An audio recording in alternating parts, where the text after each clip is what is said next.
ఇంకొన్ని గంటలు మాత్రమే ఉంది జూబ్లీ హిల్స్ బైపోల్ రిజల్ట్ ప్రజల ముందు రావడానికి. ఈ నేపథ్యంలో జూబ్లీ హిల్స్ ఫలితాలకు కౌంటౌన్ ప్రారంభమైంది. ఆసక్తి రేపుతోంది ఎగ్జిట్ పోల్స్ ఫలితాలు ఇప్పుడు ఆసక్తి రేపుతున్నాయి. ఎగ్జిట్ పోల్స్ నిజం కాబోతున్నాయా? నిజం అవుతాయా? గెలుపుపై కాంగ్రెస్ బీఆర్ఎస్ ఎవరి ధీమా వారిది? తామే గెలుస్తామంటూ ఎవరి ధీమాను వాళ్ళు వ్యక్తం చేస్తున్నారు. అయితే రీసెంట్గా చూసుకున్న క్రమంలో అన్నదర్ ఎగ్జిట్ పోల్ ఫలితాలు మీరు చూస్తున్నారు వాటి స్క్రీన్ మీద. కేకే సర్వేకి సంబంధించి కేకే సర్వే చెప్తోంది ఇటు బీఆర్ఎస్ఏ 49%తో ఇటు జూబ్లీ హిల్స్ సీటుని తను కైవసం చేసుకోబోతోంది. ఆ సిట్టింగ్ స్థానాన్ని తానే పదిలం చేసుకోబోతుందని చెప్పి కేకే సర్వే చెబుతోంది. దానికి సంబంధించిన బిగ్ బ్రేకింగ్ న్యూస్ చూస్తున్నారు. కాంగ్రెస్ 41%తో రెండో స్థానానికి పరిమితమయ్యే అవకాశం ఉంది. బీజేపీ 8% పోలింగ్ ని అక్కడ నమోదు చేయొచ్చు. అంటే 8% పోలింగ్ ని సొంతం చేసుకోవచ్చు, 8% ఓట్ షేర్ ని దక్కించుకోవచ్చు అని చెప్పి ఇటు కేకే సర్వే చెబుతున్న ఆ నేపథ్యాన్ని మీరు చూస్తున్నారు. ఎగ్జిట్ పోల్ కి సంబంధించి అన్నదర్ పోల్ ని మీరు చూడడం జరుగుతోంది. ఇప్పటికే కాంగ్రెస్ వైపే దాదాపుగా వచ్చిన ఫలితాలన్నీ కూడా అంటే ఎగ్జిట్ పోల్ ఫలితాలకు సంబంధించి మాట్లాడుకునే క్రమంలో కాంగ్రెస్ కి అన్ని మొగ్గు చూపిన నేపథ్యంలో ఇప్పుడు కాంగ్రెస్ కి రెండో స్థానాన్ని కట్టబెట్టిన నేపథ్యం. అంటే ఇప్పుడు మీరు చూసుకుంటే కనుక కేకే సర్వే ఒకటే చెప్తోంది బీఆర్ఎస్ 49% ఓట్ షేర్తో అధికారాన్ని అంటే భారతీయ జనతా పార్టీకి సంబంధించి 8%, కాంగ్రెస్ 41%తో ఇటు బీఆర్ఎస్ 49%తో తన సీటింగ్ స్థానాన్ని బదిలీ చేసుకోబోతోంది అనేది ఇక్కడ కేకే సర్వే చెబుతున్న నేపథ్యం. దానికి సంబంధించిన బిగ్ బ్రేకింగ్ న్యూస్ చూస్తున్నారు. ఒకసారి ఆ డీటెయిల్స్ మీరు చూసే ప్రయత్నం చేయొచ్చు. Exit polls నిజమవుతాయా? గెలుపుపై ఎవరి ధీమా వారిది? కాంగ్రెస్ తామే గెలుస్తామంటే ధీమాను వ్యక్తం చేస్తుంటే బీఆర్ఎస్ ఈసారి ఎన్నికల్లో తమది విజయం అంటూ కూడా చెప్పుకొస్తున్న నేపథ్యం. అయితే సైలెంట్ ఓటింగ్ పై బీఆర్ఎస్ ఆశలు పెట్టుకుంది. భారీ మెజారిటీ ఖాయమంటోంది కాంగ్రెస్. సైలెంట్ ఓటింగ్ తమదే అంటుంది. సైలెంట్ ఓటింగ్ తమ వైపే నమోదైందంటూ కూడా కాంగ్రెస్ చెప్పుకొస్తున్న నేపథ్యం. కాదు మేమే ఇప్పుడు విజయాన్ని కైవసం చేసుకోబోతున్నామంటూ బీఆర్ఎస్ చెబుతున్న నేపథ్యం. ఇటు విజువల్స్ మీరు చూస్తున్న నేపథ్యం అంతా కూడా ఎటువంటి రచ్చ జరిగిందో చూసాం. ఏ నియోజకవర్గానికి సంబంధించి లేనంత హైప్ ఈసారి జూబ్లీ హిల్స్ నియోజకవర్గానికి సంబంధించి. జూబ్లీ హిల్స్ నియోజకవర్గంలో ఏం జరగబోతోంది? గ్రౌండ్లో చాలా సైలెంట్ ఓటింగ్ పడింది. ఇంకా చెప్పాలంటే ఇటు ఓటర్లు చాలా తెలివిగా వ్యవహరించారు. ఎగ్జిట్ పోల్ ఫలితాలకు సంబంధించి అడుగుతున్నారని తెలుసో లేకపోతే అడుగుతారని తెలుసో కానీ ఒక్కసారిగా చెప్పాలంటే ఎవరికి వేశారో చెప్పకుండా వేరే వాళ్ళకి చెప్పడం, కాస్త సెటరికల్గా మాట్లాడడం, ఈ కైండ్ ఆఫ్ వర్షన్స్, ఈ కైండ్ ఆఫ్ మాటలు అక్కడ వినిపించిన సందర్భం. సో ఓటరు నాడిని పట్టుకోవడంలో ఎగ్జిట్ పోల్స్ నిజమయ్యాయా? ఎగ్జిట్ పోల్స్ సక్సెస్ అయ్యాయా? అయ్యే అవకాశం ఉందా? మరికొద్ది గంటల్లో తేలబోతోంది. ఈ నేపథ్యంలో ప్రస్తుతం ఇప్పుడు కొద్దిసేపటి క్రితం కేకే సర్వే చెప్పుకొచ్చింది 49% ఇటు ఓట్ షేర్ని దక్కించుకోబోతుంది బీఆర్ఎస్ అంటూ, 41% కాంగ్రెస్, అలాగే 8% బీజేపీ అంటూ కూడా మీరు చూడొచ్చు. చాణక్య స్ట్రాటజీస్ ఏం చెప్పింది.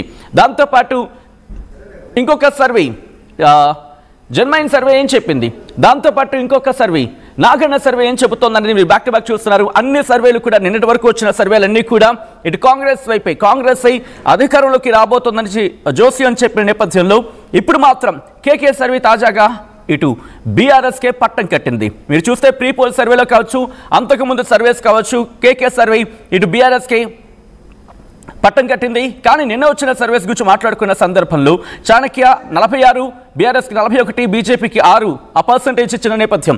ఆ తర్వాత ఇటు జన్మైన్ కాంగ్రెస్ 42, బీఆర్ఎస్కి 41, భారతీయ జనతా పార్టీకి 11 ఇచ్చిన నేపథ్యం. ఆ తర్వాత నాగన్న సర్వే కాంగ్రెస్ 47, బీఆర్ఎస్కి 41, భారతీయ జనతా పార్టీకి 8% ఇచ్చిన సిచ్యువేషన్ మీరు చూస్తున్నారు ఓట్ షేర్కి. అలాగే పీపుల్ పల్స్ 48, 41, 6. ఇంట్రెస్టింగ్గా పీపుల్ పల్స్ ఇటు భారతీయ జనతా పార్టీ, కాంగ్రెస్ అలాగే బీఆర్ఎస్ ఈ మూడిట్లో ఎవరు అధికారులకు రాబోతుందని చెప్పి తెలంగాణ నుంచి మాట్లాడుకున్న క్రమంలో ఇటు పీపుల్ పల్స్ చెప్పుకొచ్చింది కాంగ్రెస్ అధికారులకు వస్తుందని చెప్పి. ఇప్పుడు అదే పీపుల్ పల్స్ కాంగ్రెస్కి మళ్ళీ పట్టం కట్టిన నేపథ్యాన్ని మనం చూస్తున్నాం. చాణక్యతో పాటు అన్ని సర్వే ఫలితాలు దాదాపుగా ఇటు కాంగ్రెస్ వైపే ఉన్నప్పటికీ రీసెంట్గా వచ్చిన కేకే సర్వే 49-48% సంబంధించి ఇటు బీఆర్ఎస్ అధికారులకు రాబోతుందని చెప్తున్న నేపథ్యం. సో డీటెయిల్గా మాట్లాడుకునే ప్రయత్నం చేద్దాం. మనతో పాటు డిస్కషన్లో జాయిన్ అవుతున్నారు ఇటు టీసార్ chairman and senior journalist Bodhanapalli Venu, అలాగే బీజేపీ నాయకుడు రాజు నేత. ముందుగా వాళ్ళ దగ్గరికి వెళ్ళే ప్రయత్నం చేస్తాను. ఒక్కసారి let me straight across to Bodhanapalli Venu గారి దగ్గరికి వెళ్ళే ప్రయత్నం చేస్తాను. వేణు గారు, ఇటు కేకే సర్వే తాజాగా ఇటు బీఆర్ఎస్ బీఆర్ఎస్ అధికారంలోకి రాబోతుందంటూ జోస్యం చెబుతోంది. బీఆర్ఎస్ అధికారం చేపట్టబోతుందంటుంది. ఏం జరిగింది? నిన్నటి వరకు అన్నీ చూసుకుంటే కాంగ్రెస్ పార్టీకి మెజారిటీ ఇచ్చిన నేపథ్యం కాంగ్రెస్ పార్టీ అధికారంలోకి వస్తుందని చెప్తున్నాయి. ఒకటి మీరు చెప్తున్నది ఇక్కడ అధికారం కాదు, అధికారం ఆల్రెడీ కాంగ్రెస్ పార్టీ ఉంది. అంటే జూబ్లీహిల్స్ నియోజకవర్గంలో జూబ్లీహిల్స్ ఎన్నికల్లో ఏం జరగబోతుంది, ఎవరు గెలుస్తున్నారని మీరు చెప్పండి. ఫస్ట్ ఆఫ్ ఆల్ అధికారం కాంగ్రెస్ పార్టీలో ఉంది, కాంగ్రెస్ పార్టీ అధికారంలో ఉంది. బై ఎలక్షన్స్ లో ఎవరు ఏ సర్వేలు ఏం చెప్తున్నాయో నాకు తెలియదు, కానీ నేను గ్రౌండ్ లో తిరిగినంత వరకు మొత్తం అన్ని డివిజన్లు కూడా గ్రౌండ్ లో తిరిగాను. ఓకే, నాకు కొంత ఒపీనియన్ పోల్స్ ఏంటి, ఎగ్జిట్ పోల్స్ ఏంటి అనేది కొంత అవగాహన ఉంది. ఇప్పుడు కాదు, నేను 2006 నుంచి కూడా ఈ సర్వేలు చేస్తూనే ఉన్నా, నేను కూడా చేస్తూనే ఉన్నా. ఫస్ట్ నా ఉద్యోగమే సర్వేలు. సో ఇవాళ నేను చెప్తున్నది జూబ్లీహిల్స్ ఎన్నికలకు సంబంధించి కాంగ్రెస్ పార్టీ అభ్యర్థి నవీన్ యాదవ్ పెద్ద ఎత్తున పెద్ద మెజార్టీతో గెలవబోతుంది. అందరూ అనుకున్నట్టు ఏదో జరగబోతుంది, ఇక్కడ ఏదో నెక్ ఉందని చెప్పి రకరకాలుగా చెప్తున్నారు. కానీ కాంగ్రెస్ పార్టీకి సంబంధించిన అభ్యర్థి నవీన్ యాదవ్ 20,000 మెజార్టీ పైనే ఆయన విజయం సాధించబోతుంది. సో మొదటగా అభ్యర్థి బీఆర్ఎస్ పార్టీ అభ్యర్థి మొదటగా మాగంటి సునీత గారు ప్రకటించిన, దీపక్ రెడ్డి ప్రకటించిన, కాంగ్రెస్ అభ్యర్థిని కొంచెం చివరిగా ప్రకటించవచ్చు. కానీ అంతకన్నా ముందు రకరకాలుగా ఒపీనియన్ పోల్స్ అని, రకరకాలుగా సర్వేలు అని రకరకాలుగా చెప్పలేదు. సో ఒక్కరు ఒక తీరుగా చెప్పలేదు. ఓకే, నేను సర్వేలను తప్పుపట్టట్లేదు, ఎగ్జిట్ పోల్స్ తప్పుపట్టట్లేదు, వాళ్ళు ఇచ్చే ఒపీనియన్ పోల్స్ ఇస్తుంటారు, అవి ఏమైతాయి, ఎన్నికల తర్వాత ఎట్లయితాయి అనేది నేను చెప్పగలను. సో అక్యురేట్ గా ప్రజల యొక్క ఆలోచన ఎట్లా ఉన్నది, first of all by elections ఎట్లా ఉంటాయి అనేది మనం ఆలోచన చేసుకోవాలి. ఇదేదో ఛాలెంజింగ్ ఎన్నికలు కావు. ఇది ఎన్నికలు అనేది రకరకాల ఎన్నికల పర్సెప్షన్ డిఫరెంట్ ఉంటాయి. ఇప్పుడు గతంలో ఉప ఎన్నికలు మనం చూసినాం. హుజురాబాద్ ఎన్నికలు వచ్చినప్పుడు, దుబ్బాక వచ్చినప్పుడు, మునుగోడు ఉప ఎన్నికలు వచ్చినప్పుడు చూసినాం. బై ఎలక్షన్స్ అనేది కొన్ని ఛాలెంజింగ్ ఎలక్షన్స్ ఉంటాయి. ఛాలెంజింగ్ ఎలక్షన్స్ లో పర్సెప్షన్ ప్రజలు ఎటువైపు పోవాలనేది అది చర్చకు తెరలేసినప్పుడు ప్రజలు ఒకవైపు పోతారు. అప్పుడు ప్రభుత్వం వేయాలన్నా, ఇక్కడ వేయాలన్నా అనేది వాళ్ళు ఒక ఆలోచన చేస్తారు. సపోజ్ నేను ఉదాహరణ మీకు చెప్తున్నా, హుజురాబాద్ ఎన్నికలు జరిగినాయి గతంలో. ఈటల రాజేందర్ గారిని ఈ సంబంధించి బై ఎలక్షన్ వచ్చింది. ఆ బై ఎలక్షన్ ఎందుకు వచ్చిందని ప్రజలు ఆలోచించారు. మీరు అర్థం చేసుకోండి. ప్రజలు ఏమనుకున్నారంటే బై ఎలక్షన్స్ ఇది అనవసరంగా వచ్చినాయి, ఇది ప్రభుత్వం తప్పిదం వల్ల వచ్చినాయి, ప్రభుత్వం ఇక్కడ తప్పు చేసింది కాబట్టి ప్రభుత్వం ఆనాడు ఎంత ఖర్చు పెట్టినా, ఎంత హంగామా చేసినా ప్రభుత్వం సంబంధించిన అభ్యర్థి గెలవలే. ఈటల రాజేందర్ గారు గెలిచింది. సో దుబ్బాకకు సంబంధించి అది అకారణంగా వచ్చినప్పటికి కూడా ఆ రోజు బీజేపీకి సంబంధించిన అభ్యర్థి అక్కడ బలంగా ఉండడము, కొంత ఆ రోజు అధికార పార్టీ కూడా అందులో కొంత ఏదో చక్కగా పనిచేయలేదు, వాళ్ళు ఏదో రకరకాలుగా చేయడం వల్ల బీజేపీ గెలిచిందని ఒక చర్చ ఉంది. సో అదేవిధంగా మునుగోడుకు సంబంధించిన ఎన్నికలు కూడా అవి కూడా ఛాలెంజింగ్ ఎలక్షన్స్ వచ్చినాయి.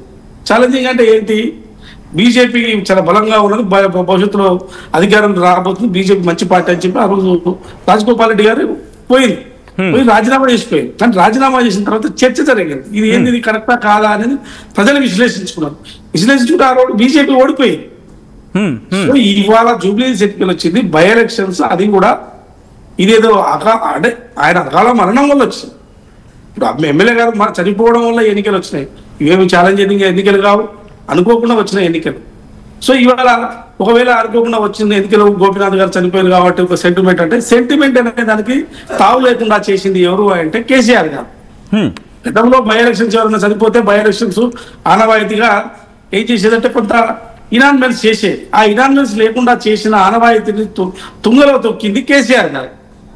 అది ఇప్పుడు కాదు, ఖైరతాబాద్ ఎన్నికల నుంచి పి జనార్దన్ రెడ్డి గారు చనిపోయినప్పుడు అప్పుడు అన్ని రాజకీయ పార్టీలు కూడా పోటీ చేయలేదు. కానీ ఆనాడు కేసీఆర్ గారు ఎన్నికల్లో అభ్యర్థిని పెట్టిండు.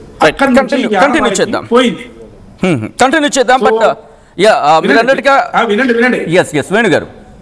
వినండి.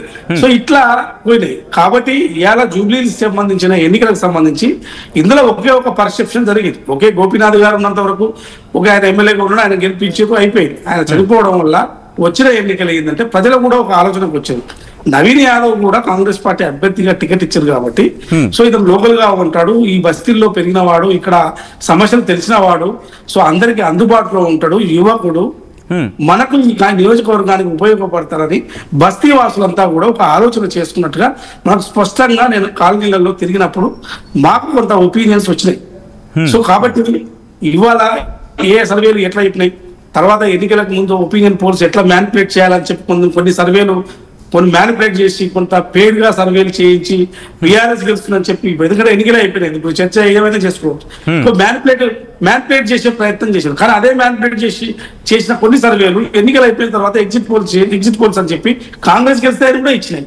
సో నేను ఎగ్జిట్ పోల్స్ ఎట్లా ఇచ్చినాయి, ఒపీనియన్ పోల్స్ ఎట్లా ఇచ్చింది, నేను ఇవన్నీ పక్కన పెడితే స్వయానా నాకున్న ఎక్స్పీరియన్స్ తో నేను తిరిగిన అనుభవంతో నేను చెప్తున్నాను, కాంగ్రెస్ పార్టీ అభ్యర్థి 20,000 మెజార్టీ పైన మెజార్టీతో గెలవబోతున్నాడు స్పష్టంగా నేను చెప్పగలను.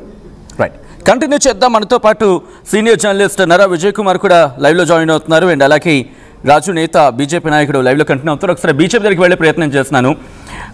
రాజు నేత గారు, దాదాపుగా 8% మీకు అంటే 8% ఓట్ షేర్ రావచ్చు తప్ప ఇక్కడ మీరు అధికారం ఇన్ ద సెన్స్ నియోజకవర్గంలో మీరు ఇక్కడ అధికారాన్ని చేజెక్కించుకునే అవకాశం లేకపోతే మీరు అక్కడ గెలిచే అవకాశం ఇక్కడ లేదనేది సర్వేలు చెప్తున్న నేపథ్యం. దాదాపుగా మీ ఒకవేళ సాధిస్తే కనుక అట్లీస్ట్ కండిషన్స్ అంటే హైయెస్ట్గా చూసుకుంటే 15 to 20%, అది కూడా కష్టం, బట్ 15 to 20% అని చెప్తున్న నేపథ్యం. ఏం జరిగింది, బీజేపీ ఎక్స్పెక్టేషన్స్ ఎక్కడ దెబ్బ కొట్టాయి? ముందుగా అందరికి గుడ్ ఈవినింగ్ అండి. రేపు ఒక్కరోజు ఆగితే మనకు 14వ తేదీన రిజల్ట్స్ రాబోతున్నాయి.